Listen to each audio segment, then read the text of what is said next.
은혜의 모습 우리 찬양 드리시고 우리 강시작합니다.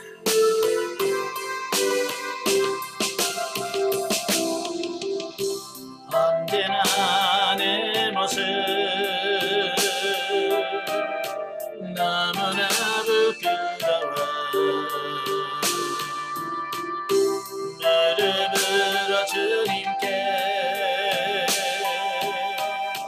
기도로 가오니 나 홀로 서 있는 죽은 내 영 깨우사 주님만 나를 깨워 내 영 살게 하소서. 주님 내 안에 주님 내 안에 계시고 주님 내 안에 주님 내 안에 나를 세워주소서. 아멘. 기도하겠습니다. 은혜로우신 아버지, 은혜와 사랑을 진심으로 감사합니다. 오늘 우리를 사랑하셔서 귀한 시간을 허락하시고 우리 골로새서의 말씀을 같이 나누며 수리자 과정할 수 있도록 은혜 주셔서 감사합니다. 오늘 말씀 날 때 성령께서 우리 지각을 열으셔서 잘 깨달아지는 은혜가 있도록 우리 하나님 도와주옵소서. 시종을 주님께 맡겨오며 예수님의 이름으로 감사하며 기도합나이다. 아멘. 예, 이 시간에는 우리 교재 107강 골로새서 3장입니다. 골로새 3장. 골로새 3장의 내용은 이제 세 사람인 성도들의 삶 원칙과 일상생활과 가정생활에 대한 권면에 대한 말씀이에요. 자, 우리가 보통 신앙생활, 그분은 참 신앙생활을 참 잘해요 라는 말을 할 때 우리가 말하는 신앙생활에는 어떤 걸 말할까요? 보통 우리는 신앙생활을 너무 좁게 보는 경향이 있어요. 그래서 교회 안에서, 그죠? 교회 안에서 봉사하고 섬기는 것을 우리가 신앙생활이라고 이렇게 생각할 수 있습니다. 물론 그것도 신앙생활 일 중에 하나죠. 그런데요, 성경에 보면 우리의 삶 모든 전체가 다 뭐냐? 신앙생활에 포함된다 그 말이에요. 예, 이게 바울 서신에 의하면 그러니까 가정생활, 내 가정에서 생활하는 것도 신앙생활이고 또 내가 직장에 출근해서 직장에서 일하는 것도 신앙생활이고요. 또 사회생활 모든 부분이 나 뭐냐? 신앙생활이다. 예. 그러니까 우리 믿는 사람들이 이 폭을 좀 넓혀야 되는데 너무 좁게만 생각한단 말이에요. 그래서 교회 안에서는 그래도 믿는 사람다운 삶이 나오는데 교회만 나오면 이상한 짓 한단 말이에요. 왜? 신앙의 폭을 너무 줄여놔서 그래요. 예. 그래서 교회 안에서는 착한데 직장에 가면 안 착한 이제 그런 모습이 나오는 게 뭐냐면 너무 신앙생활이라고 하는 그 폭을 너무 좁혀놨기 때문이다라고 하는 거예요. 그래서 우리의 모든 삶의 영역이 다 신앙생활이다. 자, 오늘 본문 3장과 4장에 보면 바로 이제 그런 부분들을 사도 바울이 말씀해주고 있어요. 자, 먼저 1절부터 4절에 보면 그리스도인의 삶의 원칙, 이게 거듭난 그리스도인은 어떻게 살아야 되는가라고 하는 그 원칙에 대해서 말씀해 주는데요. 자, 우리 성경 한번 읽겠습니다. 골로새서 3장 1절부터 4절 우리 같이 보겠습니다. 그러므로 너희가 그리스도와 함께 다시 살리심을 받았으면 위의 것을 찾으라. 거기는 그리스도께서 하나님 우편에 앉아 계시느니라.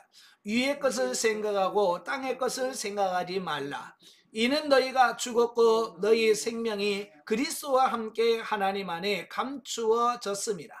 우리 생명이신 그리스도께서 나타나실 그때에 너희도 그와 함께 영광 중에 나타나리라.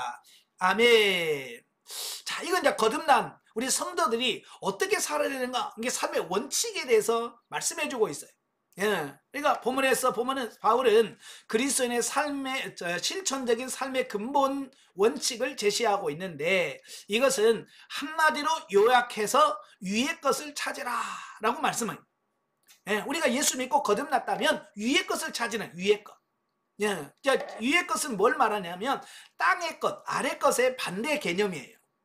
예, 자, 우리는 이 땅에 속해. 우리 육신은 땅에 속해. 왜 땅에서 나왔잖아요. 그죠? 예, 흙에서부터 지음받았고, 우리는 땅의 것에서 나왔기 때문에 우리는 어떻게 보면 육신적으로 산다는 것은 땅의 것, 아래 것을 위해서 살아. 근데 영은 하늘에 속하잖아요. 그죠? 하나님으로부터 왔기 때문에 우리는 하나님께 속한 그분을 놓고 살아야 된다. 그 말이에요. 예, 영적이고 신령한 것을 목표로 우리가 살아야 된다. 그 얘기를 하고 있는 거예요. 사실 성도가 위의 것, 즉 하늘에 소망을 두어야 하는 것은, 그 이유는 이미 그리스도와 신비적인 연합을 한 성도는 옛사람은 모두 성도의 대표이신 그리스도께서 십자가에 못 박혀 죽으실 때 함께 못 박혀 죽었으며, 그죠? 내가 그리스도께 십자가 못 박혀 죽었다는 거예요. 예, 또 그리스도의 부활과 함께 새 사람을 입었을 뿐만 아니라 그리스도가 영광 중에 재림하실 때 함께 영광스러운 자리에 서게 될 것이기 때문이다라고 하는 거예요. 그러니까 궁극적으로 우리는 땅에서 영원히 사는 존재가 아니라 우리는 하늘 위에서 영원히 살 존재라 그 말이에요. 네. 이러한 본문을 통해서 비록 성도는 이 세상에서 살고 있지만 본질적인 본향은 천국에 둔 천국 시민으로서 하나님 나라에 합당한 성결한 삶을 살아야 함을 교훈받게 받을 수 있다라고 하는 거예요. 물론 이렇게 산다는 것은 결코 쉬운 일은 아닐 거예요. 예. 저도 영성훈련을 하면서 많은 분들과 상담을 합니다만 정말로 많은 분들에게 위의 것, 신령한 것, 영적인 것을 추구하라라고 말하지만 대부분의 많은 사람들은 상담하면 전부 뭐 가지고 상담하냐면 땅의 것, 육신의 것, 요거 가지고 상담하면서 어찌하면 좋겠냐 이런다 그 말이에요. 예. 물론 우리 육신에 속해 있기 때문에 그런 부분도 중요해요. 그렇잖아요? 예, 육신이 땅에 있기 때문에 물질 문제도 해결돼야 되고, 예? 뭐 여러 가지 갈등 문제도 해결돼야 되는 것은 사실입니다. 그러나 거기에 너무 매여 있다 보니까 위의 것, 신령한 하나님의 것, 영에 속한 것을 우리가 생각하지 못하고 사는 게 이게 문제라 그 말이에요. 너무 땅의 것을 매여 산다라고 하는 거예요. 이러는 여러분들은 이제 땅의 것 때문에 사는 게 아니라 우리 하늘의 것을 살기 때문에 이 가치관을 위의 것으로 바꿀 수 있는 여러분 되시기를 바랍니다. 아시겠죠? 그래서 저도 예전에 땅의 것을 바라보고 살 때는 정말 행복하지 않았어요. 예. 그래서 다른 성도들과 비교해, 목사인데 신방 가보면 나보다는 훨씬 더 잘 사는 평신도들이 거의 다예요. 그렇잖아요. 그러면 가가지고 나는 목사인데 월세 사는데 평신도는 그냥 집 떵떵거리며 살고, 그런 거 예전에 보면 그게 시험거리란 말이에요. 신방 와서 시험거리. 그런데 이제 이 가치관을 하늘의 것을 바꾸니까 이제는 그런 걸 봐도 그게 그렇게 부럽지 않아요. 예? 시험 안 들어. 도리어 그분들이 좋은 데서 살면 감사해. 네. 성도들이 집을 사가지고 와서 예배들을 드리려고 하면 너무 감사한 거예요. 예. 그렇지만 그것이 시기나 이런 걸로 안 간단다. 그래서 우리 가치관을 바꿀 수 있는 여러분들 되시길 바래요. 아시겠죠? 자, 두 번째 단락은 이제 5절부터 11절까지인데요. 자, 여기서는 새 사람인 성도가 버려야 할 것. 내가 거듭나고 중생에서 하나님의 자녀가 됐다면 먼저 버려야 될 게 뭐냐라고 하는 부분이에요. 자, 5절부터 11절 같이 읽겠습니다. 그러므로 땅에 있는 지체를 죽이라. 곧 음란과 부정과 사욕과 악한 정욕과 탐심이니 탐심은 우상 숭배니라. 이것들로 말미암아 하나님의 진노가 임하느니라.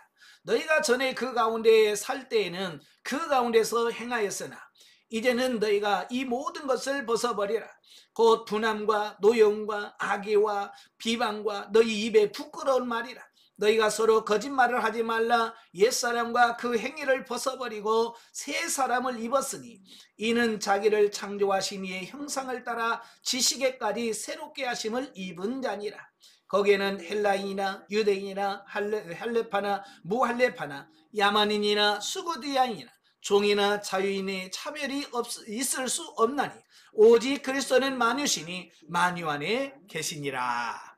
아멘. 자, 이 본문에서 바울은 그리스도와 연합하여 새 사람이 된 성도가 생활 속에서 벗어버려야 할 것들을 나열하고 있습니다. 이 말은 무슨 말이냐면 죄와 완전한 단절된 생활을 해라 라고 권면하고 있는 거예요. 예, 그러니까 우리가 이 겉사람, 육신에 속한 이것을 벗어버려야 된다. 예, 버려버려야 된다라고 말씀해주고 있습니다. 그러니까 이런 거죠. 여러분 샤워하고 전에 벗어났던 거 다시 입습니까? 아니면 새 옷 입습니까? 예, 샤워하면 새 옷을 입어야지. 그래야 깔끔하지. 실컷 씻어놓고 다시 더러운 옷 입으면 그 씻을 의미가 뭐가 있겠어요? 그죠? 우리가 예수 그리스도로 말미암아 거듭났으면 어때요? 마치 목욕한 것처럼 깨끗한단 말이에요. 그러면 그리스도의 새 옷을 입어야지. 옛사람, 그 육신의 겉사람의 삶 다시 입는다면 의미가 없는 거잖아요. 예. 자, 그래서 본문에서 먼저 바울이 성도들이 버려야 할 것, 뭘 버려야 되느냐, 이것들을 나열하고 있는데요. 자, 첫째는 뭘 버리냐면 옛사람의 성품. 예, 먼저 옛사람이 가지고 있는 성품들을 버려라 라고 말씀해주고 있습니다. 예, 그러니까 중생 이전에 내가 살았던 모든 삶, 그러니까 중생하기 이전에는 그게 옳은 줄 알고, 그죠? 모르니까, 진리를 뭘 모르니까 아, 이렇게 살면 되나 보다, 이게 옳으나 보다 라고 생각하면서 살 거예요. 지금 그렇잖아요. 우리가 육신적인 사람이 막 땅에 걸 넣고 막 살면 그 사람들은 그게 잘못이라는 걸 몰라요. 예, 그게 옳은 줄 알고 산다 그 말이에요. 예, 그렇지만 우리는 이제 거듭나서 중생에서 알단 말이에요. 이제 아니까 그런 부분들을 어때요? 벗어버려야 된다. 그 옛사람의 성품이 뭐냐? 거기 보니까 음란과 부정과 사욕과 악한 정욕과 탐심이니 곧 우상숭배라, 이렇게 말씀해주고 있습니다. 예, 그래서 우리의 성품이 바뀌어야 돼. 물론 쉽지는 않을 거예요. 내성적인 사람이 외향적으로 바뀌나? 쉽지는 않을 거예요. 그죠? 그럼에도 불구하고 예, 이런 근본적인 그런 부분들은 괜찮겠지만 여기서 말은 음란, 부정, 사욕, 욕심, 이런 성품들은 어떻게 해야 돼요? 과감하게 버려야죠. 예, 우리가 이제 대청소를 하다 보면 어떤 사람은 잘 버리는 사람이 있는가 하면 못 버리는 사람이 있어요. 그죠? 청소한다고 다 내놨다가 어떻게 해요? 또 아까워서 다 제기해놓잖아요. 우리가 저도 그런 성격이거든요. 잘 못 버려. 그러니까 그런 것만이 아니라 이 성품도 처리를 해야 되는데 처리를 못하고, 예? 뭐가 그렇게 아까워서, 그죠? 뭐가 그렇게 아까워서 다시 또 챙겨 넣는지 모르겠어요. 예, 버려야 할 거는 확실하게 버리시길 바래요. 아시겠죠? 그 다음에 두 번째는 뭐냐? 옛사람의 행위. 자, 첫 번째는 우리의 성품을 버리라고 그랬어요. 겉사람, 옛사람의 성품을 버려야 되고, 두 번째로는 옛사람의 행위. 예, 행위를 버리라라고 하는 거예요. 행위가 뭐냐? 분을 내는 거예요. 혈기 내는 거예요. 그 다음에 악의와 회방과 부끄러운 말, 곧 거짓말이래. 자, 이런 행위로서의 삶이 우리가 버려야 된다라고 말씀해주고 있습니다. 그러니까 내적으로 성품, 외적으로는 행위, 이것을 다 벗어버려야 되는, 자, 이 같은 이것들은 하나같이 하나님의 진노가 임하게 하는 것들로서 그리스도와 함께 죽어 새 사람이 된 성도는 마땅히 그리스도 안에서 새롭게 창조된 새 형상을 따라 살기 위해서는 이것들을 버려야 할 것들이다 라고 하는 것을 말씀해 주고 있습니다. 여러분 어때요? 얼마나 많이 버리셨나요? 어때요? 버리셨나요? 아직도 아까워가지고 꼭꼭 싸매고 있나요? 예, 우리는 꼭꼭 싸매. 이걸 버려야 바뀌는데, 예, 계속 싸매 놓으니까 이게 안 바뀌는 거예요.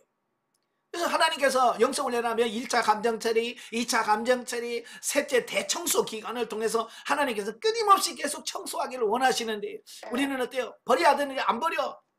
다시 아이고 아까워서 다시 집어넣고 하니까 안 바뀌는 거예요. 예, 이제는 과감하게 버리시는 여러분 되시기를 바랍니다. 아시겠죠?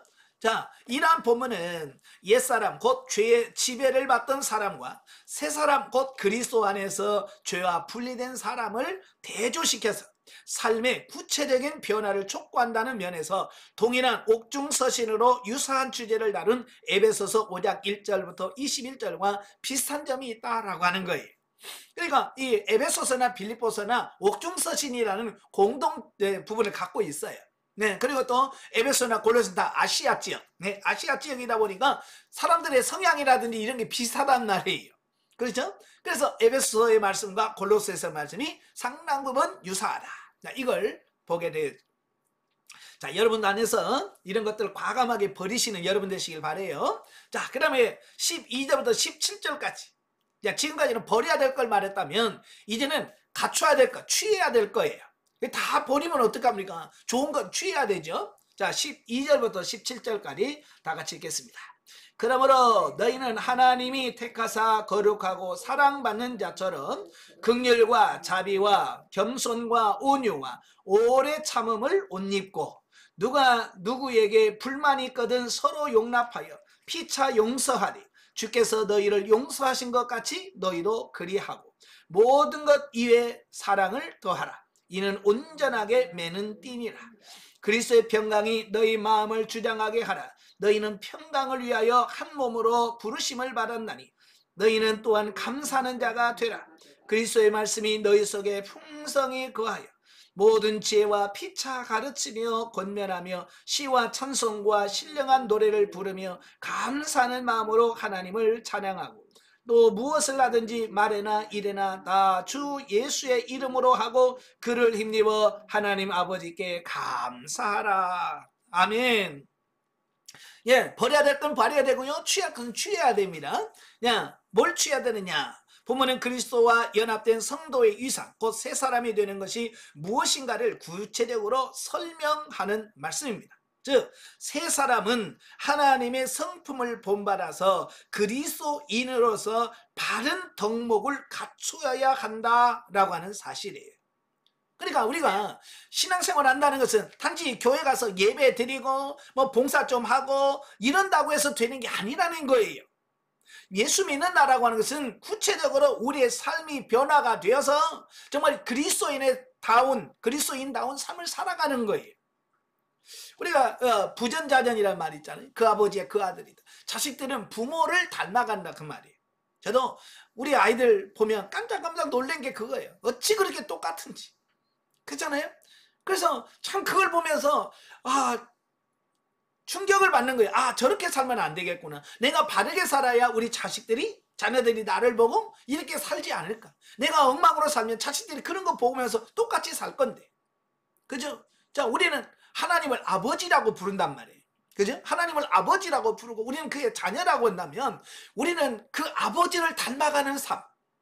그죠? 아버지 하나님의 형상을 본받고 예수 그리스도를 닮아가는 삶이 오늘 저와 여러분들이 해야 될 일이다 그 말이에요. 네. 그래서 우리를 보면서 뭘 봐야 돼? 누구를 봐야 되냐? 우리를 통해서 예수님을 봐야 되고 우리를 통해서 하나님을 봐야 돼. 예. 그러니까 많은 사람들이 여러분을 보면서 나는 하나님이 안 보여도 내가 권사님 보면 내가 하나님 보는 것 같아. 내가 집사님 보면 꼭 예수님 보는 것 같아. 이래야 되잖아요. 예. 어때요? 그런 말 들어요? 안 들어요? 우리는 반대로 들을 때가 많아. 예? 꼭 당신을 보면 꼭 마귀로 보는 것 같아. 근데 이러면 안 되잖아. 그죠? 예. 우리를 통해서 변화된 모습을 통해서 하나님의 모습, 예수 그리스도의 모습을 보여줘야 돼. 이게 뭐냐? 이게 진짜 전도예요. 예. 그럼 말 안 해도 변화된 우리의 삶을 통해서 그들에게 좋은 선한 영향력을 끼쳐서 그들이 예수 그리스도를 믿게 되어지는 역사가 나타난다 그 말이에요. 자, 바울이 권면하고 있는 새 사람이 된 성도가 갖춰야 될 덕목은 무엇일까? 네. 자, 거기 보면 긍휼, 자비, 겸손, 온유, 오래 참음, 또 더불어 사랑함으로써 먼저 성도 자신이 하나님의 사랑을 소유하고 이어서 성도 상호간에 사랑으로 좋아해야 된다라고 하는 겁니다. 예. 여기서 긍휼, 자비, 겸손, 또 온유, 오래 참음, 사랑 어때요? 여러분 이 정도 다 되고 계시죠? 예, 이런 삶이 되셔야 돼. 근데 이 모든 것이 되려면 기본적으로 뭐가 필요하냐면 사랑이 있어야 돼. 내 안에 그리스도의 사랑, 하나님의 사랑이 내 안에 있을 때 그 사랑이 실제가 되어지는 거예요. 예, 사랑이 있으면 겸손이 나오고 사랑하면 온유가 되고 사랑하면 오래 참게 되고 사랑하면 겸손하게 돼 있어요. 이 사랑이 제일 문제라. 그래서 사랑이 뭐라고 그래? 모든 것 위에 사랑을 더하라. 이는 온전하게 매는 띠니라. 사랑은 이 모든 것을 할 수 있도록 만들어주는 가장 기본적인 거예요. 그래서 우리가 사랑하는 사람이 돼야 되는데 문제는 뭐냐면 내가요 사랑을 받아보지 않은 사람은 사랑할 수가 없어요. 참, 요게 문제더라고요. 예, 어렸을 때 자라면서 부모의 사랑을 충분히 받고요. 많은 사람들의 사랑을 받아본 사람은 다른 사람을 사랑할 줄 알아. 근데 어렸을 때 사랑을 받아보지 못한 사람들은요, 사랑을 하려고 해도 뭐 어떻게 해야 되는지를 모르는 거예요. 왜? 받아봤어야 알지. 예. 참, 우리 한국 사람들은 사랑 표현이 참 약하잖아요. 왜 그래요? 예, 어렸을 때 사랑을 표현을 받아본 적이 없어요. 저는 어렸을 때 보면, 예, 저희 아버님은 제가 8살 때 돌아가시고, 예, 저희 어머님이 혼자서 일곱 자식을 키우려니 얼마나 바쁘시겠어요. 그러니까 우리 저하고 뭐 대화하고 뭐 어디 놀러 가고 이런 시간이 없어. 예. 그러다 보니까 어머님이 나를 사랑한 건 맞는데 그 사랑을 확인하거나 이걸 경험해 본 적이 별로 없는 거예요. 그래서 저도 신앙생활 하면서 하나님의 사랑을 느끼려고 막 하는데도 그 받아본 그게 없으니까 잘 안 되더라.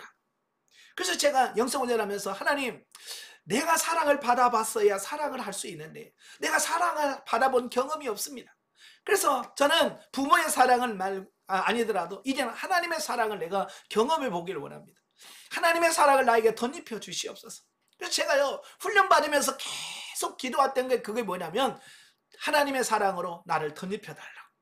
내가 하나님의 사랑을 받아봐야 그 사랑이 이렇게 좋구나, 이렇게 크구나라고 내가 받아봐야 내가 다른 사람을 사랑할 수 있겠습니다. 네. 혹시 여러분도 막 거의 비슷비슷할 거예요. 왜냐면 우리 한국 부모님들은 사랑 표현을 잘 못하잖아요. 그죠? 그래서 우리 애기 이쁘다 그렇게 표현하면 얼마나 좋아. 뭐라고 표현해? 아이고 우리 집 똥강아지. 똥강아지. 아이고 그러면 성질나지. 왜 내가 똥강아지야? 그러죠? 그건 부모님은 사랑의 표현인데 그 자식을 받아볼 때 그 표현으로 인식을 못한단 말이에요. 예, 표현 방법이 너무 없다 보니까. 예.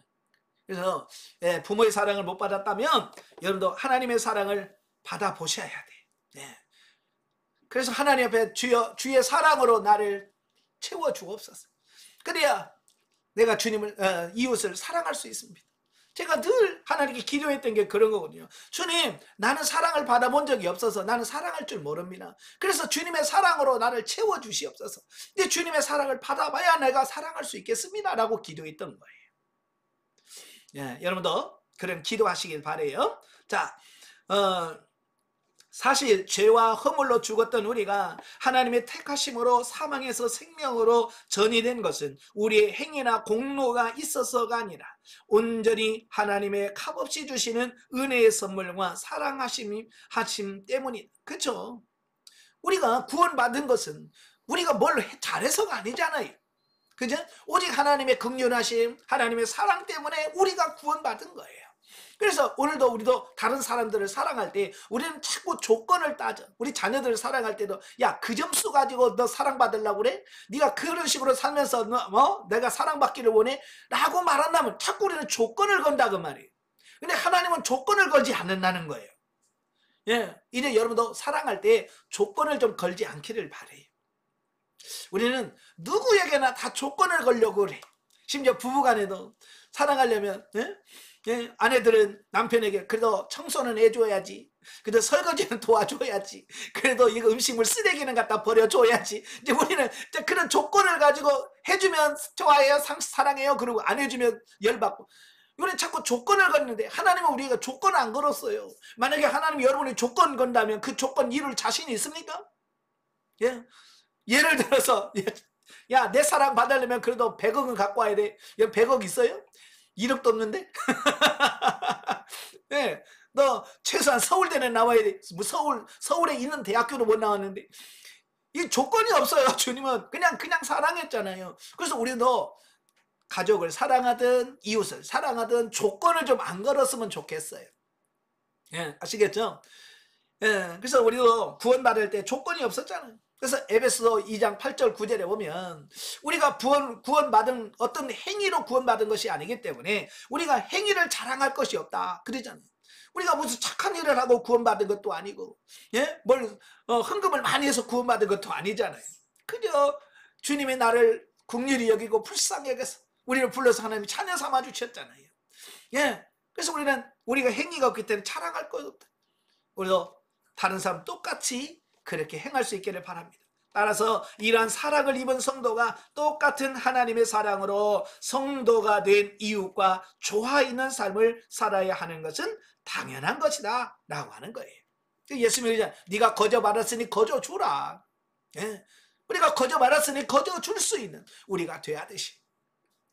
그런데 실상에 있어서 성도 간의 조화 있는 삶을 산다라고 하는 것은 매우 어려운데 이는 그리스도의 평강을 소유할 때만이 가능하다. 예, 이 모든 것을 하려면 그리스도의 평강을 내가 소유해야 가능하다라고 하는 거예요. 내가 편하지 않는데 어떻게 다른 이런 걸 하겠습니까? 예, 먼저 내가 평안해야 돼. 근데 이 평안이라고 하는 것은 어떤 세상적인 평안이 아니에요. 여러분, 세상이 주는 평안은 뭐냐면 뭔가를 갖추어 줬을 때 오는 평안을 말합니다. 그래서 예수 안 믿는 사람도요, 돈 잘 벌고 남편 속 안 새기고 자식들 잘 되면 그들이 다 뭐라고 말하냐면 아, 나는 복 받은 사람이라고 그러고 참 평안하다고 그래. 그런데요, 이제 하나씩 어그러져 봐요. 예? 갑자기 남편이 아픈다든지 돈 안 갖다 준다든지 자식이 1등 하다가 꼴등으로 떨어진다든지 그러면 그 평안은 어때요? 확 뒤집어져. 왜? 그것은 세상에서 주는 평안이기 때문에 그래요. 근데 요한복음 14장 27절에 예수님이 뭐라고 했어요? 내가 주는 평안은 세상에서 주는 평안과 같지 않다. 네? 세상이 주는 평안과 같지 않다는 거야. 환경을 초월한 그런 사랑, 그런 평안을 말합니다. 오늘 저와 여러분도 이런 평안을 갖기를 바랍니다. 예. 그래서 우리도 훈련 받을 때 보면 이제 조금씩 평안해지잖아요. 생명당에 들어가게 되면요, 그분들이 상담받으면서 그래요. 목사님, 뭔지는 모르지만 요즘 너무 편안해요. 편안합니다. 예. 정말 여러분도 다 수료했기 때문에 하나님께서 주신 평안이 다 누구는 다 있어요. 그것을 누리며 사는 여러분 되시기를 바랍니다. 어떤 분이 저한테 그래요. 목사님, 이런 평안을 누려도 되는지 모르겠어요. 불안한 거예요. 이 평안을 누리면 하나님께 감사하고 그 평안을 주신 하나님께 찬양하며 살아야 되는데, 예, 그런 평안을 누리지 못하다가 이제 평안을 주니까 이제 불안한 거예요. 왜? 이것도 언제 하나님이 걷어가실까? 그죠? 예. 그래서 하나님께서 평안을 주실 때는 그 평안을 누릴 수도 있어야 돼. 아시겠죠? 그래서 그 평안이 다 누려져야 분노, 미움, 시기 이런 것들이 안 나와. 예. 그래서 마음껏 평안하신 여러분 되시길 바라요. 예. 즉 평화의 왕이신 그리스도가 주시는 평강이야말로 성도 간의 피차 그리스도 안에서 참 평안을 누리게 하고 이를 근원적으로 가능케 하신 하나님께 대하여 찬양하며 감사가 넘치는 삶을 살게 된다. 아멘. 이 평안을 누리면서 감사 찬양하시는 여러분 되시길 바라요. 자, 18절부터 4장 1절까지입니다. 18절부터 4장 1절까지 다 같이. 아내들아 남편에게 복종하라. 이는 주 안에서 마땅하니라. 남편들아 아내 사랑하며 괴롭게 하지 말라. 자녀들아 모든 일에 부모에게 순종하라. 이는 주 안에서 기쁘게 하는 것이니라. 아비들아 너희 자녀를 노엽게 하지 말지니 낙심할까 함이라. 종들아 주의 모든 일에 육신의 상전들에게 순종하되 사람을 기쁘게 하는 자와 같이 눈가리만 하지 말고 오직 주를 두려워하여 성실한 마음으로 하라. 무슨 일을 하든지 마음을 다하여 주께 하더라고 사람에게 하듯 하지 말라. 이는 기업의 상을 주께 받을 줄 아나니 너희는 주 그리스도를 섬기느니라. 불의를 행하는 자는 불의의 포응을 받으리니 주는 사람은 외모로 취하심이 없느니라. 상전들아 의와 공평을 종들에게 베풀지니 너희에게도 하늘의 상전이 계심을 알지어다. 아멘. 자, 오늘은 이 말씀은 이제 새 사람이 된 성도들의 그 가정생활과 모든 생활을 다 총칭해서 말씀해주고 있어요. 자, 먼저 가정생활을 말씀하는데요. 자, 바울은 본문에서 실제 생활 가운데서 특히 가정생활에서 어떻게 구체적으로 실천해야 하는지를 말씀해주고 있다라고 하는 거예요. 그러니까 모든 신앙생활의 가장 기본이 되고 기초가 되는 게 뭐냐면 가정생활이에요. 가정생활이 어떠냐에 따라서 모든 게 달라진다 그 말이에요. 예. 많은 사람들이 교회에서 말씀을 듣고 배우고 은혜를 받잖아요. 자, 그 말씀들을 어찌 보면 실제가 되게 하고 적용하는 게 어디냐면 가정이에요. 예.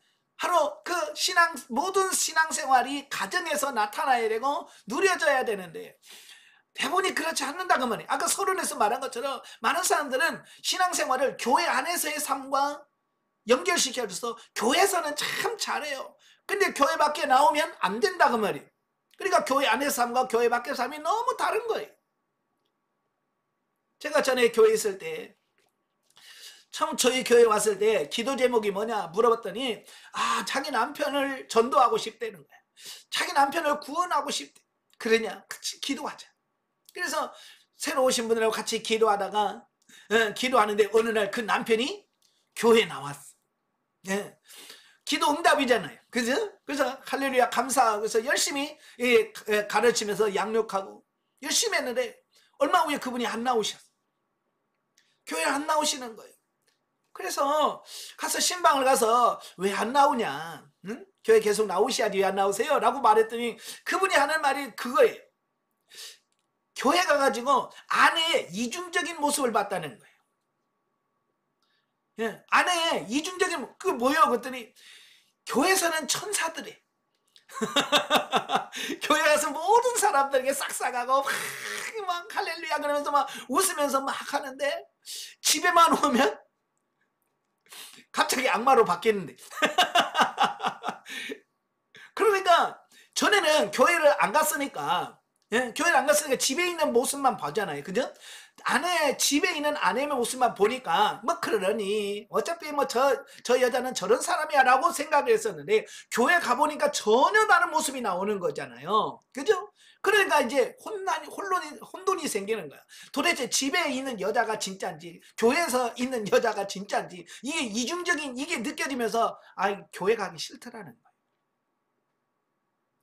참 그런 걸 모습을 보면서 야 정말 그렇구나. 많은 사람들이 교회에서는 그럴싸한데 집에 가면 그 삶이 안 나오는 거예요. 교회에서는 사랑합니다 근데 집에 가면 그런 게 안 나온다 그 말이에요. 혹시 여러분도 그러지 않습니까? 이제 교회에서의 삶이 가정에서 동일한 일치되도록 여러분 힘쓰시길 바래요. 아시겠죠?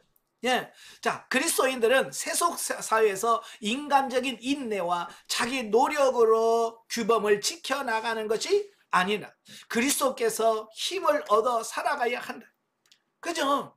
자, 육신적인 삶은 세상에서 힘이지만 영적인 삶은 주님께서 주시는 그 힘, 능력으로 사는 거예요. 그죠? 그래서 베드로전서 4장 11절 말씀 중에 뭐라고 그랬어요? 너희 중에 누구든지 말하려면 그리스도의 하나님의 말씀을 하는 것처럼 하고 너희 중에 누가 봉사하려면 하나님께서 공급하시는 힘으로 하는 것처럼 해라. 그러니까 우리가 하나님께서 공급하시는 그 힘으로 해야 돼. 이 말은 뭐예요? 은혜 충만, 성령 충만해라 그 말이. 그래 은혜 충만하지 못하고 성령 충만하지 못하면서 일하니까 자꾸 삐그덕 소리가 나는 거예요. 그죠? 제가 그러죠. 사랑은 윤활유와 같다. 기계가 돌아가는데 윤활유를 넣지 않으면 이 엔진이 붙어버려요. 돌지 않아요. 마찬가지로 우리가 봉사하고 하는 모든 부분 속에 그리스도의 사랑, 주님의 은혜, 성령님이 윤활유 같은 역할을 해요. 그래서 성령님이 충만해야 이걸 문제가 없이 일들이 잘 진행되어져 가요. 그래서 주님께서 내가 능력 줄게, 내가 도와줄게 라고 말씀하니 주님의 능력으로 채워지셔야 된다 그 말이에요. 그리고 이것은 구체적으로 부부관계의 경우 주 안에서 서로 사랑하며 존경해야 된다. 이제 부부간에는 서로 사랑하면서 서로 존중해줘야 된다. 자, 그 말씀을 하고 있어. 자, 그 다음에 부모와 자녀와의 관계는 주 안에서 순종과 사랑의 관계를 유지해야 된다. 부모와 자녀에는 사랑과 순종과 사랑의 관계. 자, 그 다음에 주종관계. 이 주종관계는 주를 두려워하는 마음과 성실함과 의와 공평함으로 나타나야 된다라고 말씀해주고 있습니다. 지금 뭘 말해요? 부부관계 얘기해요. 신앙생활 얘기하면서 부부관계 얘기해요. 부모와 자녀와의 관계를 얘기합니다. 그 다음에 노사관계를 얘기를 해요. 이 신앙생활이라는 게 교회 안에서만이 아니라 모든 생활의 영역이 다 포함된다. 그 말씀을 하고 있는 거예요. 그러니까 모든 삶의 영역에서 내가 크리스찬, 예수 믿는 사람으로서의 모습, 향기를 풍겨나는 그런 삶이 되셔야 돼. 자, 그래서 바울이 이러한 삶을 권면하는 것은 남자나 어른이나 주인의 우월성을 입증하며 그들의 위상을 강화시켜 주기 위한 것이 아니다. 즉 이는 당시 현실적인 상황을 염두에 두고 조화 있는 삶을 통하여 구원의 복음을 믿는 신앙생활이 위축됨이 없게 하라고 하는 바울 사도의 충정이 담겨 있다는 것으로 이해를 해야 한다라고 하는 겁니다. 우리가 자칫 잘못 들으면 바울은 누구 편을 들기 위해서 이 말씀을 하시는구나. 그래서 여성 해방 운동을 하신 분들은 바울을 굉장히 싫어합니다. 왜냐? 바울은 뭐라고 그래요? 아내들아, 남편에게 순복해라. 지금 시대가 어느 시대인데 지금 그런 이야기를 하냐고 이야기를 하는 거예요. 지금 바울은 그런 얘기를 하는 게 아니잖아요. 누가 높고 누구는 낮고 뭐 이런 얘기를 하는 게 아니잖아요. 서로 존중하고 사랑하라, 이걸 이야기하는 건데, 예, 자기들의 편협된 생각으로 바울을 그렇게 평가한다 그 말이에요.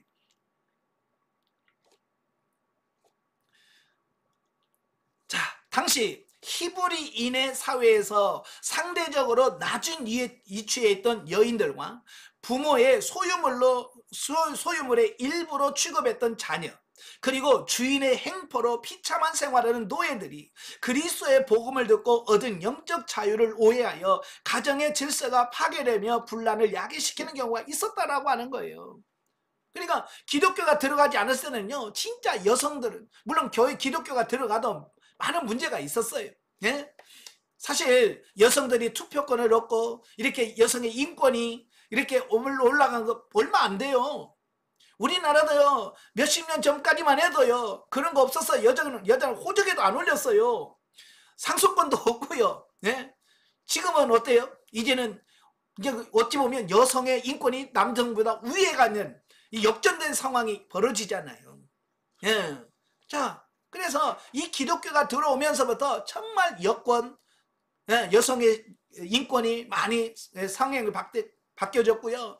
예, 이 자녀들은 그냥 부모의 소유물, 재산 정도로만 생각을 했어요.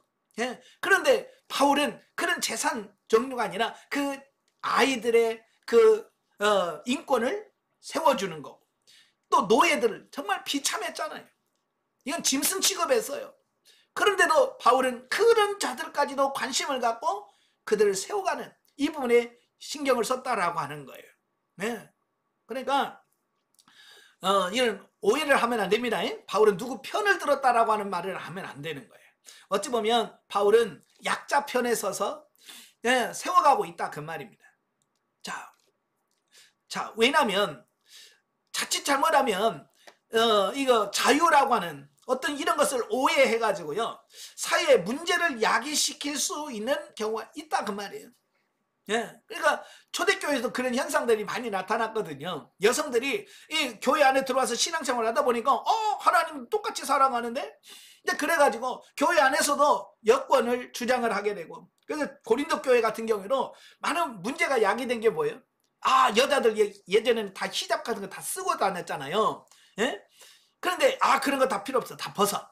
그러니까 이걸 다 두건을 히잡 같은 걸 쓰고 다니는데, 교회 안에서 여성들이 이걸 다 벗고 예배를 드리니까 사람들이 오해를 하는 거예요.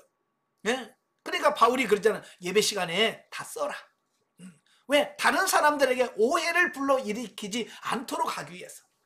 자, 왜냐면 그때 당시 정상적인 여성들은 다 히잡 같은 차도를 이런 걸 다 쓰고 다녔어요.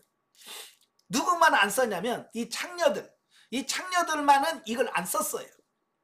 그러니까 만약에 이 교회 안에 많은 여성들이 이렇게 쭉 모여 있는데 거기서 전부 다 이걸 안 쓰고 여성들이 모여 있으면 밖에서 봤을 때 뭐라고 오해하겠어요?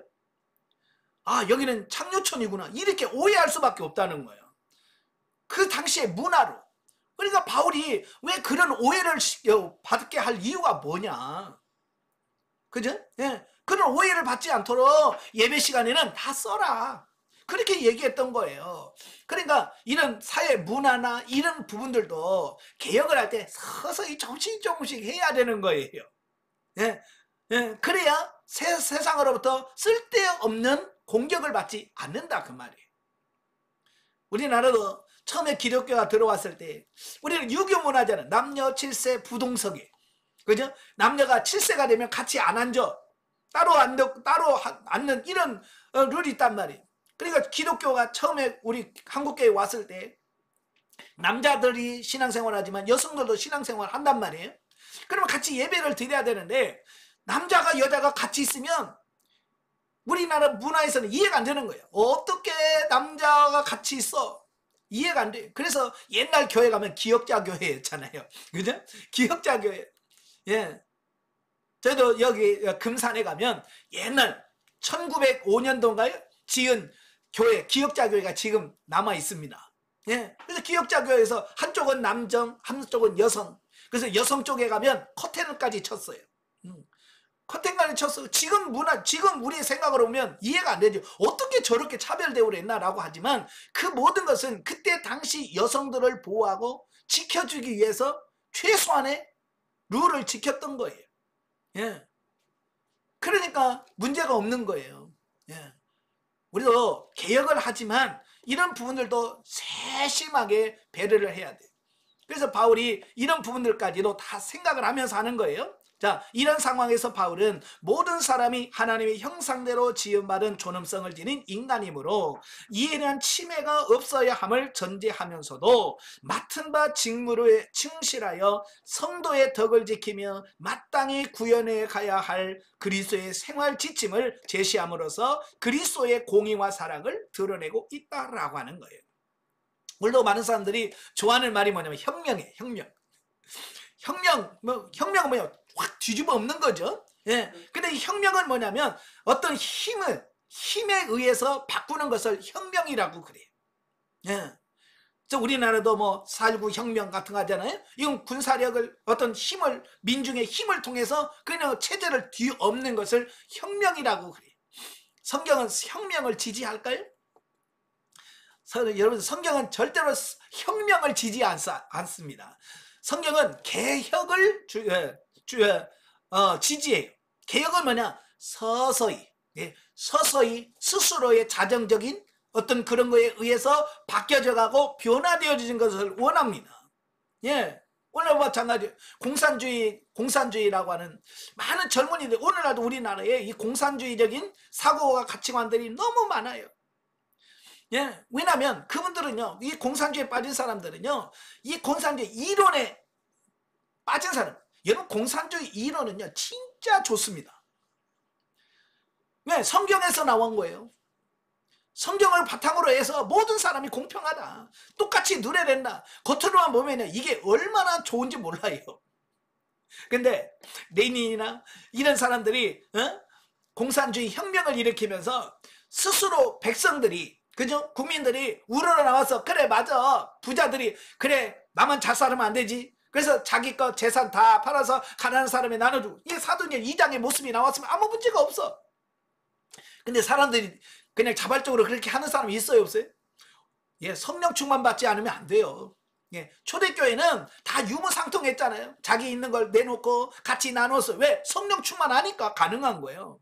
근데 공산주의 혁명은 성령 충만하고 관계가 없어요. 예, 우리 다 같이 똑같이 잘 살자. 있는 사람 내놔. 그러니까 누가 내놔요? 안 내놔요. 그러니까 어떻게 해요? 예, 강제로 가서 뺏어버려요. 예, 강제로서 뺏어서 막 나눠줘요. 그러니까 나눠 받는 사람은 좋아하겠지만 뺏기는 사람은 어떡하겠어요? 예, 자, 그래서 공산주의 혁명이 실패하게 되는 거예요. 예, 그래서 바울도 이런 부분을 알고 있기 때문에 어떤 혁명을 말하는 게 아니라 개혁, 예, 스스로 자정하고 뉘우치고 깨우쳐서 이렇게 살면 안 되는구나 라고 해서 스스로 바뀌는 게, 그게 뭐냐? 그게 개혁이에요. 그래서 우리는 그런 개혁을 일으켜야 된다라고 하는 거예요. 아시겠죠? 예, 성도가 주님을 두려워하는 마음으로 가족과 이웃을 섬길 때 주님을 섬기는 것이 되어 현세와 내세에서 상을 받지만 불의를 행하면 결국은 자신에게 화를 자초하게 된다라고 하는 말씀을 합니다. 예, 우리가 이웃을 사랑하고 섬길 때 이게 뭐냐면 마태복음 25장에 보면 예수님께서 양과 염소의 비유를 설명했어요. 주님이 오셨을 때 양과 염소가 쫙 나눠져요. 그래서 주님 오른쪽에 양, 왼편에는 염소떼가 있습니다. 그 양을 위해서, 양을 바라보면서 주님 뭐라 그래? 너희는 내가 배고팠을 때 먹을 것을 주었고 헐벗을 때 입을 것을 주었고 내가 갇혔을 때 찾아보았고 막 그러면서 칭찬합니다. 그러니까 그들이 뭐라 그래? 아니 언제 그랬어요? 라고 말했대. 그죠? 우리가 언제 그랬어요? 근데 주님 뭐라 그래? 예? 바로 어린 소자에게 한 것이 곧 나에게 한 거다. 그러니까 여러분들이 주변에 어려운 사람 돕는 것이 곧 주님을 돕는 거예요. 약한 자 돕는 것이 하나님을 돕는 거예요. 바로 그런 거예요. 그러니까 그런 측면으로 우리가 접근을 해야 된다 그 말이에요. 바로 그랬을 때 하나님께서 우리의 상을 잃지 않는다. 그래서 어린 소자에게 냉수 한 그릇 주는 것도 주님께서 뭐라고 그래요? 내가 결코 잊지 않겠다. 반드시 상을 베푸겠다라고 말씀하는 거예요. 여러분 하늘에 받을 상을 위해서 열심히 섬기고 심으시기를 바랍니다. 자, 결론으로 성경 계시발전사적 이해를 보도록 하겠습니다. 자, 오늘은 그 우상숭배입니다. 우상숭배. 자, 5절에 보면 그러므로 땅에 있는 지체를 죽이라 곧 음란과 부정과 사욕과 악한 정욕과 탐심이니 탐심은 우상숭배니라. 우상숭배에 대한 말씀을 합니다. 자, 여기서 우상숭배라고 하는 부분은 뭐냐? 우리 국어사전에 보니까 이렇게 나왔어요. 하나님이 아닌 존재나 사물을 하나님인 것처럼 숭배하는 것. 이게 하나님이 아닌데 마치 하나님인 것처럼 숭배하는 것이 뭐냐? 그게 우상숭배다라는 겁니다. 자, 하나님이 창세기 2장 17절에 보면 2장 7절에 보면 하나님 우리 인간을 창조하시면서 어떻게 만드시냐면 흙으로 빚어 사람을 지으시고 그 코에 생기를 불어넣으시니 살아있는 생명이 된지라 이렇게 표현하고 있어요. 그러니까 우리 사람은 흙으로 만든 육신, 흙으로 만든 육체가 있고 하나님으로부터 불어넣음을 받은 영, 호흡, 르하우가 있는 거예요. 그래서 이게 합쳐져서 살아있는 생명체, 생명, 네페시, 하야가 되어진 거예요. 그러면 왜 하나님께서는 굳이 다른 짐승들은 그냥 흙으로만 만들기도 하고 그냥 말로만 하잖아요. 하늘에 새가 있어라, 바다에 물고기가 있어라, 그러면 그냥 생기냐 그러잖아요. 근데 왜 사람들은 이런 복잡한 과정을 거쳐서 특히 사람 속에다 영을 불어넣었을까라고 하는 거예요. 바로 이것은 하나님과 우리 인간이 교제하는 존재로, 하나님과 우리 인간 사이에 교제하는 존재로 만드시기 위해서 특별하게 우리를 영적 존재로 만드셨다는 거예요. 그래서 요한복음 4장에 보면 하나님은 영이시니 그랬죠? 하나님은 영이시니. 그래서 하나님 영이시기 때문에 하나님 영이신 하나님께 예배를 드리려면 우리가 뭐라고 했어요? 영과 진리로. 영과 진리로 예배해야 된다라고 말씀하고 있어요. 그래서 오늘 저와 여러분이 이 영성을 연하는 이유는 육적인 사람을 영적인 사람으로 바뀌어서 영이신 하나님과 교제하고 하나님과 관계를 맺기 위해서 우리가 이 영성 훈련을 하는 거예요. 아시겠죠? 자, 히브리어는 이 페셀이라고 그래요. 우상을 페셀이라고. 이 페셀이란 말은 뭐냐? 조각한다 그런 뜻이에요. 돌을 깎아서 만들거나 나무를 깎아서 어떤 형상을 만들어요. 그래서 이걸 페셀이라고 그러고요. 종류에 따라서 우상의 종류에는 크게 조상 또 주조상 이렇게 둘로 나누는데요. 여기서 조상이라고 하는 말은 깎아서 만든 우상들을 말합니다. 그러니까 이 나무를 깎아서 신을 만들기도 하고요. 주조상은 뭐냐? 금속을 녹인 다음에 어떤 형틀에 부어 만든 우상들을 말합니다. 그래서 금이나 은 같은 걸 녹여서 어떤 틀에 넣어서 요즘으로 말하는 불상이잖아요. 불상들은 좀 더 금속으로 만들잖아요. 자, 이걸 주조상이라고 말합니다. 어쨌든 깎아서 만들든 부어 만들든 나무로 만들든 돌로 만들든 상관없어요. 어떤 형상을 만들어 놓고 그것을 신처럼 섬기는 것 자체가 뭐냐? 그게 우상숭배다 라고 하는 거예요. 자, 우상숭배로 보면 이제 구약과 신약에서 약간 차이가 있어요. 자, 먼저 구약을 보면, 자, 구약에서 말하는 우상은 뭐냐? 주로 눈에 보이는 형상을 가지고 있다라고 하는 것의 특징이에요. 구약에서의 우상은 다 어떤 형상이나 모양을 다 가지고 있어요. 다시 말하면 우리 사람의 눈으로 볼 수 있는 형상이 있고요. 만질 수 있는 이런 것이 있다라고 하는 거예요. 예. 그래서 맨 처음에 이제 우상이 등장을 하는데, 예, 물론 이제 창세기에서도 드라빔이란 말이 나와요. 이 드라빔이란 말은 가정 수호신이에요. 그러니까 집집마다 그 집에 한 30에서 50cm 정도 되는 우상들을 만들어요. 예, 우상을 만들어서 신당을 만들어 놓고 거기다가 신으로 섬기는 걸 드라빔이라고 그래요. 아마 베트남이나 이런 여행해 보신 분들은 베트남 집에 가면 집집마다 그 문 앞, 대문 앞에 어떤 이런 신전 같은 거 있잖아요. 신상 같은 거 이렇게 모셔놓잖아요. 그죠? 네, 조그마한 집을 지어서 대문 앞에다 이렇게 해놓고 거기다가 재물도 드려주고, 그다음 향도 사르고, 그다음 뭐 음식도 갖다 놓고 하잖아요. 예, 그런 것처럼 바로 이 드라빔은 그 눈에 보이는 어떤 형상을 가지고 있어요. 자, 그러다가 확실하게 우상의 모습을 나타낸 게 뭐냐면 출애굽기에 나와요. 출애굽기 20장. 출애굽기 20장은 이제 하나님께서 시내산에서 이스라엘 백성들에게 십계명을 주시는, 시내산 언약을 맺는 장면이 19장에 나오고요. 그 언약 맺으면서 그들에게 계명을 주시는데, 그 계명 중에서 가장 기본적인 계명이 십계명이에요. 그 십계명 중에서 4절 5절을 보시면, 네, 다 같이 읽겠습니다. 너를 위하여 새긴 우상을 만들지 말고, 또 위로 하늘에 있는 것이나 아래로 땅에 있는 것이나 땅 아래 물속에 있는 것에 어떤 형상도 만들지 말며 그것들에게 절하지 말며 그것들을 섬기지 말라.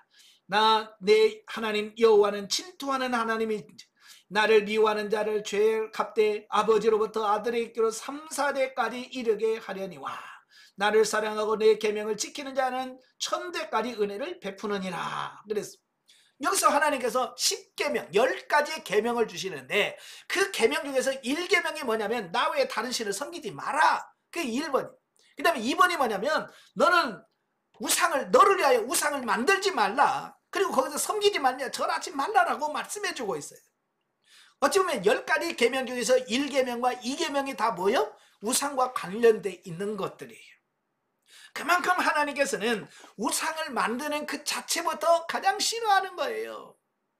예, 제가 로마서 강의하면서 설명을 드렸습니다만은, 여러분 우상은 어떤 형상을 만드는 거잖아요. 어떤 형상을 만드는 거예요. 그 형상을 만드는 그 자체부터 먼저 하나님을 무시하는 거예요. 하나님을 완전 무시하는 거예요. 여러분, 어떻게 하나님을 표현할 수 있겠어요? 근데 사람들은 겨우 하나님이라고 만들어 놓은 게 뭐예요? 송아지, 강아지, 코끼리 이런 것들이에요. 만약에 여러분의 아들이 강아지를 하나 사다 놓고 우리 엄마야 이게, 만약에 강아지를 놓고 이게 우리 엄마야, 그러면 여러분은 어떻게 하겠어요? 강아지 보면서 엄마 그러면 내가 강아지냐? 여러분도 자존심 상할 거예요. 그렇잖아요. 하나님도 똑같아. 송아지 만들었고 거기다 놓고 아버지 하나님, 그러면 이건 뭐예요? 하나님 보실 때는 이거 진짜 하나님 보내서는 이건 하나님을 진짜 무시하는 거예요. 경멸하는 거예요. 말이 안 되는 거예요. 근데 사람들은 그렇게 하고 있다고 말이에요. 그래서 어떤 형상을 만드는 그 순간부터 우리는 뭐예요? 하나님의 무시하는 행위가 되어지는 거예요. 예. 그래서 성경은 절대로 우상을 만들지 말라, 그리고 섬기지 말고 절하지 말라라고 말씀하고 있어요. 그럼에도 불구하고 어때요? 출애굽기 32장에 보면 4절 이스라엘 백성들이 뭐 하냐? 예. 모세가 시내산에 올라가서 율법을 받는 그 사이에 그가 뭐 하냐? 4절 보십시다. 32장 4절 다 같이. 아론이 그들의 손에서 금고리를 받아 부어서 조각칼로 새겨 송아지 형상을 만드니 그들이 말하되 이스라엘아, 이는 너희를 애굽 땅에서 인도하여 낸 너희의 신이로다 하는지라. 분명히 시내산에서 그들에게 계명을 주면서 어떤 형상이든 만들지 말라고 그랬는데 불과 얼마 안 돼서, 불과 한두 달 내에 그들은 금송아지를 만들어 놓고 그게 하나님이라고, 그게 여호와라고 섬긴다라고 하는 거예요. 예, 이게 인간의 한계예요. 왜냐하면 사람들은 눈에 안 보이면요 불안해요. 예, 그죠? 눈에 보이는 뭔가가 있어야 안심이 되는 성향이에요. 그래서 하나님도 안 보이니까 불안한 거예요. 그래서 눈에 보이는 어떤 신을 만들어 놓고 아 이게 하나님이야 라고 하면 안심이 되는 거예요. 왜? 눈에 보이니까. 그래서 사람들은 자꾸 뭔가를 만들려고 하는 시도를 하게 되는 거예요. 이스라엘 백성도 마찬가지예요. 지금까지는 모세가 있었으니까 모세 보면서 아 하나님이 우리와 함께 하나 보는데, 근데 모세가 40일 동안 시내산에 올라가 안 보이잖아요. 눈에 안 보이니까 불안한 거예요. 그래서 눈에 보이는 뭔가를 만들어내라는 거죠. 그래서 눈에 보이는 뭔가를 만들어낸 게 겨우 금송아지예요. 왜 금송아지일까요? 예, 애굽에서 늘 봤던 게 그거예요. 소를 신으로 섬기고, 예, 그러니까 그것이 가장 일반적인 신이다 보니까 금송아지를 만들어 놓는 거예요. 자, 그 다음에 열왕기상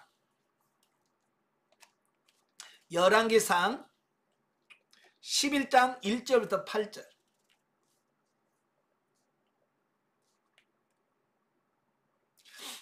열왕기상 11장 1절부터 8절까지인데요. 같이 읽겠습니다. 솔로몬 왕이 바로의 딸 외에 이방의 많은 여인을 사랑하였으니 곧 모압과 암몬과 에돔과 시돈과 헷 여인이라. 여호와께서 일찍이 이 여러 백성에 대하여 이스라엘 자손에게 말씀하시기를 너희는 그들과 서로 통혼하지 말며 그들도 너희와 서로 통혼하게 하지 말라. 그들이 반드시 너희의 마음을 돌려 그들의 신들을 따르게 하리라 하였으나 솔로몬이 그들을 사랑하였더라. 왕은 후궁이 700명이요 첩이 300명이라.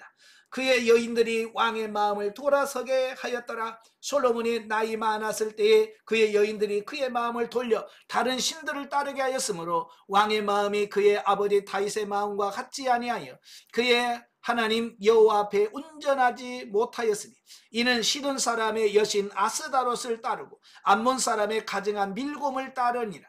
솔로몬이 여호와의 눈앞에서 악을 행하여 그의 아버지 다윗의 여호와를 온전히 따름같이 따르지 아니하고 모압의 가증한 금오스를 위하여 예루살렘 앞 산에 산당을 지었고 또 암몬 자손의 가증한 몰록을 위하여 그와 같이 하였으며 그가 또 그의 이방 여인들을 위하여 다 그와 같이 한지라. 그들이 자기의 신들에게 분향하며 제사하였더라. 자, 솔로몬의 타락에 대한 말씀이에요. 예, 어찌 보면 이스라엘 역사 속에서요 우상이나 우상 숭배 얘기가 전혀 안 나온 시대가 뭐냐면 다윗 시대예요. 예, 다윗 시대는요 그 기록을 보면 우상에 대한 이런 기록이 없어요. 그러니까 다윗은 철저하게 우상 숭배를 배격한 사람이에요. 그런데 그의 아들 솔로몬은 그렇지 않았다고 말해요. 예, 너무 많은 부인을 넣다 보니까 그 부인들이 불만이 많은 거죠. 예, 그 부인들이 다 멀리서 오잖아요. 멀리서 오면서 그들이 다 또 자기들의 우상들을 다 가지고 와요. 예, 이 우상이 있으면 다 뭐가 필요해요? 예, 우상을 모셔둘 재단이 필요한 거죠. 예, 그러니까 솔로몬이 다 만들어줘요. 다 만들어주다 보니까 산에 다 모여 하나의 신전들이 다 세워지는 거예요. 그래서 온통 이스라엘을 우상단지로 만들어버린 사람이 누구냐? 솔로몬이에요. 그래서 결국 솔로몬이 죽고 나서 이스라엘이 남과 북으로 나눠지는 겁니다. 예. 그래서 우상숭배가 이렇게 무서운 거예요. 자, 그 다음에 에스겔서 8장 5절부터 13절까지 보면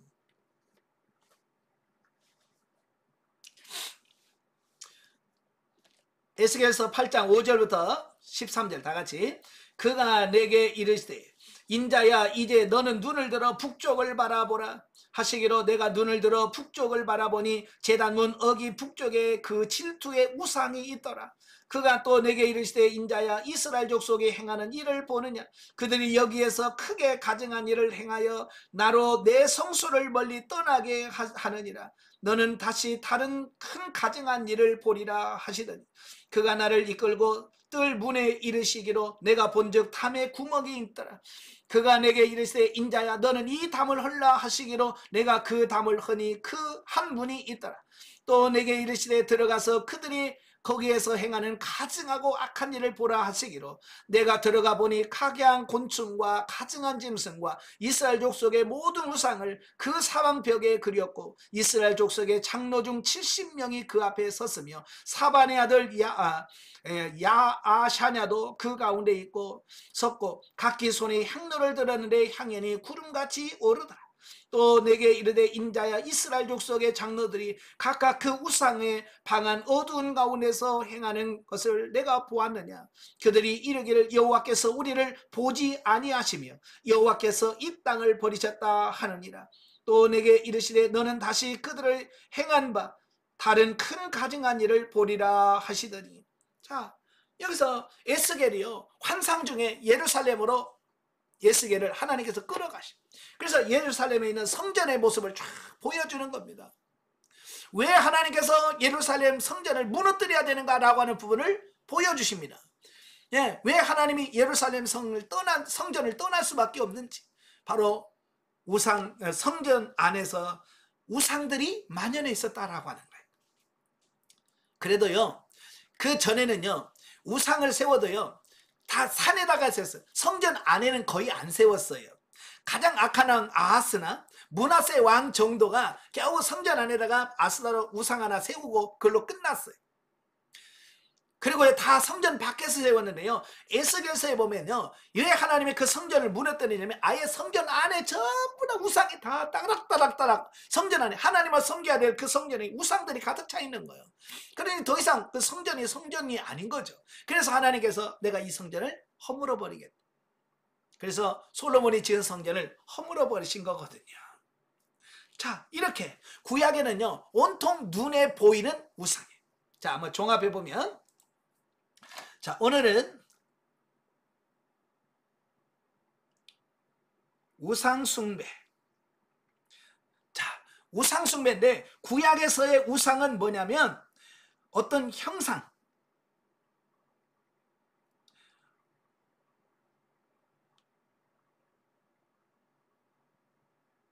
예, 우상이라면 구약의 형상은 이 어떤 형상이나 모양을 갖추어야 돼. 이게 우상인 거예요. 그래서 뭐 금송아지든지 뭐든지 어떤 형상을 가지고 있는 것을 우상이라고 얘기를 해요. 물론 이런 개념은 신약시대도 유효합니다. 네, 신약시대도 계속 우상은 존재하고요. 지금도 우상이 있어요. 그저 절간에 가면 부처 동상 만들어 놓은 거 있습니다. 그게 우상이에요. 이건 시대를 초월해서 계속 있다 그 말이에요. 그런데 성경적으로 보면 이 신학적인 우상의 개념은 좀 더 발전적이에요. 자, 그 두 번째, 신약에서의 우상은 구약적인 우상의 개념, 지금도 있다고 그랬어요. 또 살아있는 사람 또는 보이는 형상은 하나님보다 더 사랑하는 것이 있다면 그것이 우상이다. 그러니까 어떤 형상을 갖추고 있지 않아도 어떤 사람을 더 하나님보다 더 사랑하거나 어떤 물건을 하나님보다 더 사랑하거나 하나님을 사랑하는 그 어떤 것이 있다면 그게 다 뭐냐? 그게 우상이다 라고 말하는 거예요. 그냥 형상이 있고 없고를 떠나서. 아시겠죠? 자, 제일 먼저 나오는 게 마태복음 10장 34절부터 37절입니다. 마태복음 10장 34, 37절. 다 같이. 내가 세상에 화평을 주러 온 줄로 생각하지 말라. 화평이 아니요 검을 주러 왔노라. 내가 온 것은 사람이 그 아버지와 딸이 어머니와 며느리가 시어머니와 불화하게 하려 함이니 사람의 원수가 자기 집안 식구리라. 아버지나 어머니를 나보다 더 사랑하는 자는 내게 합당하지 아니하고 아들이나 딸을 나보다 더 사랑하는 자도 내게 합당하지 아니하며. 그랬죠? 자, 여기서 이제 신약시대는 어떤 형상이 아니에요. 신약시대는 뭐냐면 사람, 아버지, 어머니, 자녀, 다 이게 뭐냐면 하나님보다 더 사랑하면, 하나님보다 더 사랑하면 이 모든 게 우상이 되는 거예요. 부모를 공경해야 돼요. 그러나 공경하는 그 수준을 뛰어넘으면 아버지가 우상이 돼요. 자녀 사랑해야 돼요. 근데 자녀를 하나님을 더 사랑하면 벌써 자녀가 우상이 되어버리는 거예요. 자, 그 다음에 사도행전 17장에 보면 사도행전 17장 23절에 보면 사도 바울이 아덴에 가요. 아덴에 가보니까 뭐 선지가 우상 단지인 거예요. 그래서 우상의 그 신의 이름을 다 보니까 뭐라고 되어 있냐? 23절. 내가 두루다니며 너희가 위하는 것들을 보다가 알지 못하는 신에게 라고 새긴 단도 보았으니 그런즉 너희가 알지 못하고 위하는 그것을 내가 너희에게 알게 하리라. 예, 신에다가 다 이름이 붙여져 있거든요. 제우스, 원신에서 다 이름이 다 붙여져 있는데 저 끝에 가니까 뭐라고 되어 있냐면 알지 못하는 신. 이름이 알지 못하는 신이라는 이름이. 자, 왜냐면 혹시라도 우리가 빼놓고 못 섬겨가지고 섬기려면 신이 해코지할 거라는 거예요. 그러니까 혹시 내가 몰라서 못 섬기는 신들까지도 내가 섬기는 그 정도로 이 아덴 사람들이 철저하게 우상을 숭배한. 예, 그러니까 어떤 형상이 있든지 없든지를 떠나서 알지 못하는 신까지도 그들은 우상으로 섬기한다 그 말이에요. 예, 또 에베소서 5장 5절. 에베소서 5장 5절. 자, 너희가 정녕 이것을 알거니와 음행하는 자나 더러운 자나 탐하는 자고 우상 숭배자는 다 그리스도와 하나님 나라의 기업을 얻지 못하리라 그랬죠? 여기서 탐하는 자 곧 우상 숭배, 탐하는 자는 곧 우상 숭배라 그랬죠? 자, 오늘 본문 3장 5절 골로새서 3장 5절에 보면 그러므로 땅에 있는 지체를 죽이라 곧 음란과 부정과 사욕과 악한 정욕과 탐심이니 탐심은 우상숭배니라 그랬어요. 탐심 이꼬르 뭐요? 우상숭배다. 그러니까 이거 탐심이라고 하는 것은 욕심도 없어요. 신장시대 오면 탐심이 곧 우상숭배래요. 이건 어떤 형상도 없어. 사람도 아니야. 실체도 없어. 그런데도 불구하고 이 탐심이 자체가 뭐냐? 우상숭배다라고 하는 거예요. 예. 자, 그 다음에 요한계시록 13장. 요한계시록은 이제 바다에서 나온 짐승과 땅에서 나온 짐승이 마지막 시대에 적그리스도와 거짓 선지자에 대한 모습을 말씀하고 있는데요. 자, 그 중에서 13장 14절 보시면 짐승 앞에서 받은 바 이적을 행함으로 땅에 거하는 자들을 미혹하며 땅에 거하는 자들에게 이르기를 칼에 상하였다가 살아난 짐승을 위하여 우상을 만들라 하더라. 15절 그가 권세를 받아 그 짐승의 우상에게 생기를 주어 그 짐승의 우상으로 말하게 하고 또 짐승의 우상에게 경배하지 않은 자는 몇이든 나 죽이게 하더라. 자, 이거 뭐냐면 그 바다에서 나온 짐승이 있는데 바로 적그리스도예요. 이 적그리스도를 우상으로 섬겨. 땅에서 나온 짐승이. 그래서 그걸 형상을 만들어 놓고 그걸 우상 숭배하듯이 섬기도록 만든다. 마지막 시대에 우상이 등장을 하게 돼요. 이제 7년 대환란의 후반부에 가보면 바로 이 적그리스도를 우상으로 만들 거예요. 그래서 어디든지 그 우상을 숭배하도록 만든다 그 말이에요. 자, 이렇게 우상은 꼭 눈에 보이는 형상만이 아니라 보이지 않아도 하나님보다 더 사랑하는 그 어떤 것이 있다면 그것이 곧 우상 숭배다. 아시겠죠? 그래서 우리 집에 우상 없어요. 자, 여러분의 속을 한번 잘 보세요. 내가 어떤 것을 탐심, 내가 그걸 갖고 싶다라는 욕심이 있으면 그 자체가 벌써 우상 숭배가 되는 거예요. 그러니까 우상이 천지죠. 여러분 안에 우상 천지 아닙니까? 그죠? 그러니까 이런 부분들을 잘 점검해 보셔야 돼요. 자, 결론을 맺겠습니다. 우상은 전능하신 하나님을 버러지의 형상으로 격하시는 것으로 하나님의 진노의 대상이 된다. 그래서 로마서 1장에서 분명히 말씀해 주고 있어요. 그래서 우리 안에 하나님보다 더 사랑하는 그 어떤 것이 존재하지 않도록 주의해야 된다. 오늘 이 시대는 성령 시대, 교회 시대인데요. 지금은 탐심이 우상 숭배고요. 그 다음에 또 뭐예요? 돈이, 예, 돈이 우상입니다. 또 명예, 또 요즘에 쾌락이 아주 이거 우상 숭배가 됩니다. 그래서 중독이 많이 나타나죠. 예, 중독이 곧 쾌락이거든요. 그 다음에 또 뭐겠어요? 요즘에 또 취미, 예, 예, 취미 좋아하시죠? 예. 근데 이 취미가 어느 순간에 우상에 대해 또 더 나가서 요즘에는 개, 고양이, 예, 반려견, 반려묘라고 하죠. 이게 우상이 됐어요. 그래서 아이고 권사님 기도하시죠. 아이고 우리 개밥 줘야 돼요. 저 봉사님 아이고 우리 고양이 밥 줘야 되고 가. 그 어느 사이에 우리 마음속에 중심에 들어와서 예, 우상이 돼버리는 이런 경우를 보게 되는 거예요. 그래서 혹시라도 여러분 안에 하나님을 더 사랑하는 그 어떤 것이 있다면 보이든 형상이든 보이지 않는 그 어떤 것이든 그건 다 우상이에요. 그래서 이런 부분들을 잘 처리해 가시는 여러분 되시기를 바랍니다. 네, 기도하겠습니다. 은혜로우신 아버지 감사합니다. 오늘도 우리를 사랑하셔서 귀한 말씀을 듣게 하신 아버지, 정말로 우상을 척결하라고 말씀하셨는데 과연 우리 안에 눈에 보이는 우상과 보이지 않는 우상들로 가득 차 있음을 봅니다. 이런 우상들을 잘 처리하게 하시고 오직 내 안에 예수 그리스도만 사랑하며 하나님만 섬기는 우리 모두가 될 수 있도록 도와주시옵소서. 예수님의 이름으로 감사하며 기도합나이다. 아멘. 하나님께 드립니다.